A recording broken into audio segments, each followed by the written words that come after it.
estamos inaugurando hoje o núcleo de qualificação profissional. Nós transformamos todo esse espaço no núcleo de qualificação profissional.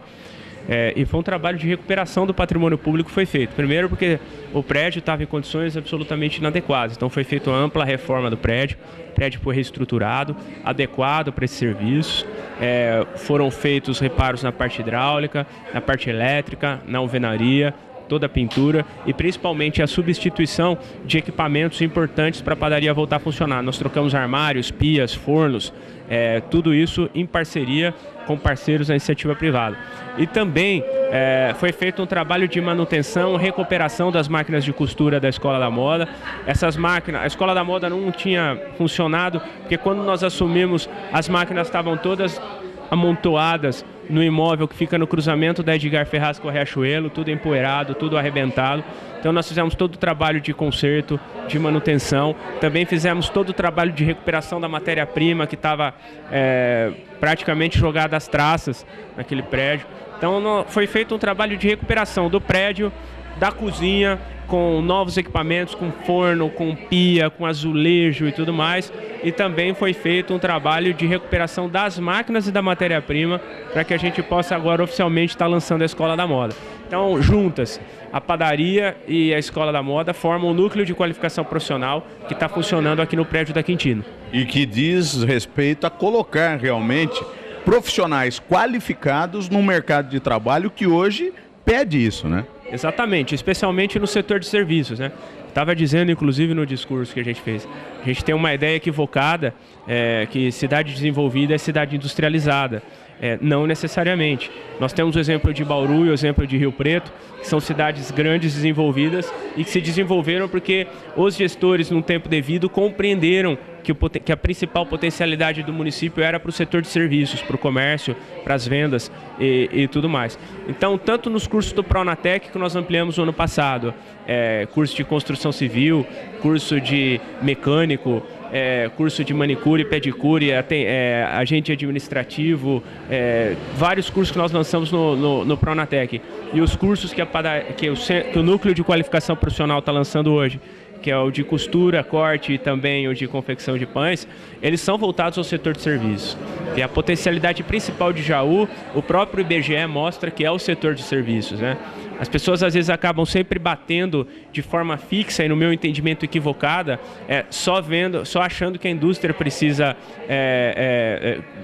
de ampliação, de postos de trabalho, de oportunidades. E eu acho que, na verdade, nós temos que interpretar o que a economia da cidade está mostrando.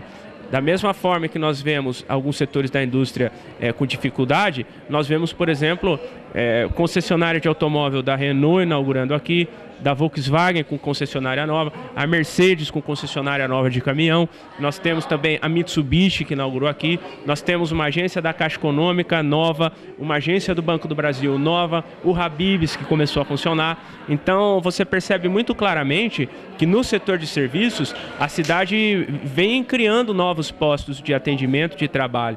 E nós temos que interpretar isso. Seria mesmo a gente ignorar esses fatores, seria a mesma coisa que o primeiro-ministro da Noruega quiser transformar a capital Oslo na capital da praia. Ele vai gastar milhões de reais para não ter resultado. Então não adianta a gente querer nadar contra a maré.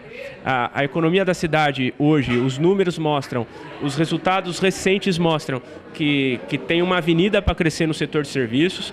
Acho que nós temos que abraçar essa ideia, nós temos que caminhar nesse sentido, porque nós temos uma probabilidade muito maior de êxito. Obviamente que nós não vamos deixar a indústria de lado e vamos trabalhar para reestruturar o setor, mas nós não podemos achar que só porque a cidade não tem grandes indústrias, a cidade não é desenvolvida. Isso é um equívoco, né?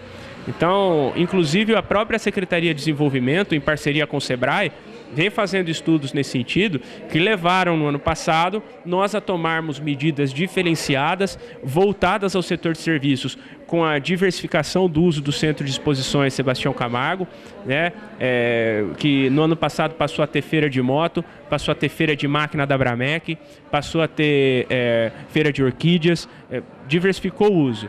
Então nós estamos fazendo com que a política de desenvolvimento da nossa administração, ela siga a tendência econômica da cidade e da região.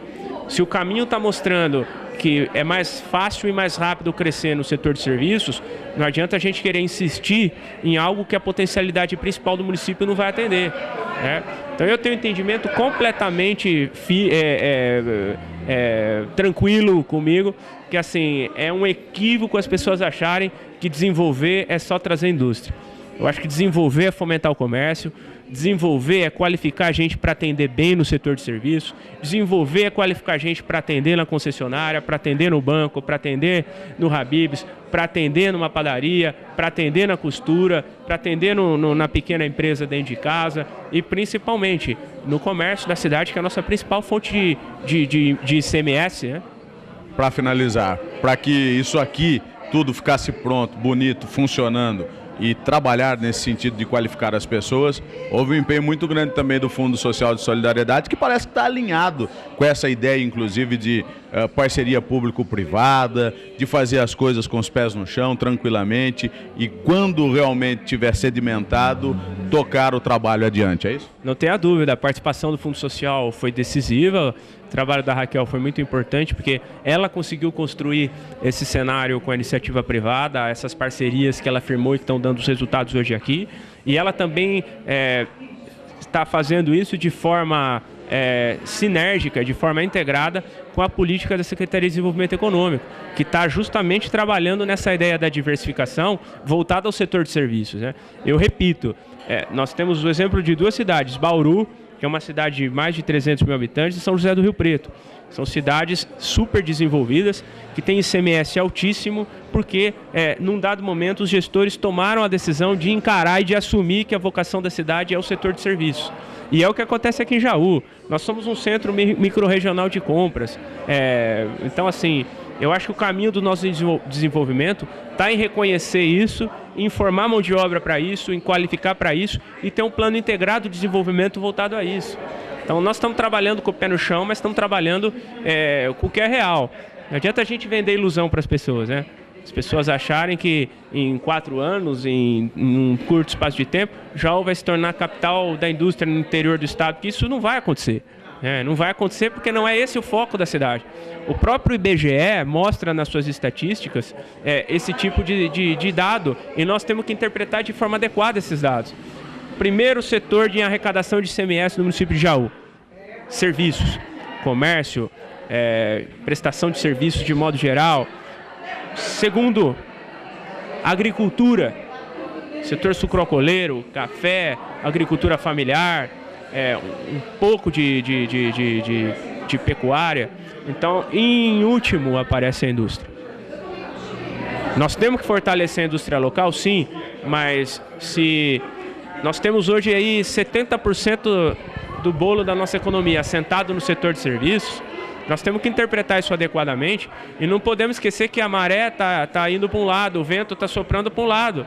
Não adianta a gente querer nadar contra a maré, nadar contra a correnteza e criar artificialmente um cenário que não vai acontecer, que não existe, e gastar milhões de reais num projeto que não vai dar certo.